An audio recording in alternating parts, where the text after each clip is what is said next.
রাজশাহীর গোদাগাড়ীর সুলতানগঞ্জের সঙ্গে ভারতের মুর্শিদাবাদের মায়া নৌবন্দরের দূরত্ব মাত্র 18 কিলোমিটার।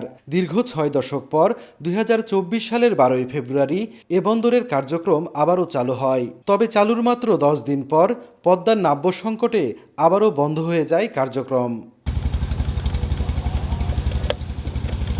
গত বছর অন্তর্বর্তীকালীন সরকার নৌবন্দরটি দ্রুত চালুর নির্দেশনা দিলেও তা বাস্তবায়ন হয়নি।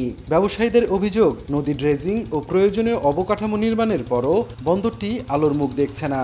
এটি চালু হলে পণ্য আমদানির খরচ কমার পাশাপাশি বাড়বে কর্মসংস্থান। আমাদের কিন্তু অনেক ডলার সেভ হবে, আমাদের রাস্তা সেভ হচ্ছে।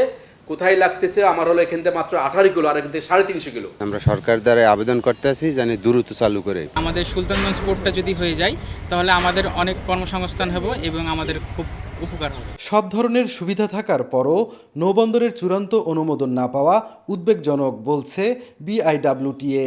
লাইফবয় কিনে কল দাও টোল ফ্রি নম্বরে আর এক নিঃশ্বাসে গোল বলে জিতে নাও ফিফা বিশ্বকাপ 2026 এর এক্সক্লুসিভ পুরস্কার। ব্যক্তিগত পর্যায়ে বা আপনার প্রাতিষ্ঠানিক পর্যায়ের কোনো স্বার্থ এখানে আছে কিনা এইটার চালু করার ক্ষেত্রে একটা সেটাই আমার কাছে মনে হচ্ছে অন্তরায়। এদিকে এ বিষয়ে সরকারের উচ্চ পর্যায়ে আলোচনা করে ব্যবস্থা নেয়ার আশ্বাস ভূমিমন্ত্রীর। আমরা চাই একে অপরের সহায়ক হতে, বন্ধু হয়ে থাকতে, জনগণের জন্য, জাতির জন্য, দেশের জন্য যেটা ভালো হয় সরকার বিবেচনা করে এটা সিদ্ধান্ত নেবে। 1965 সালে সুলতানগঞ্জ থেকে মায়া ও গোদাগাড়ী থেকে লালগোলা নৌপথে পণ্যবাহী জাহাজ চলাচল বন্ধ হয়ে যায়।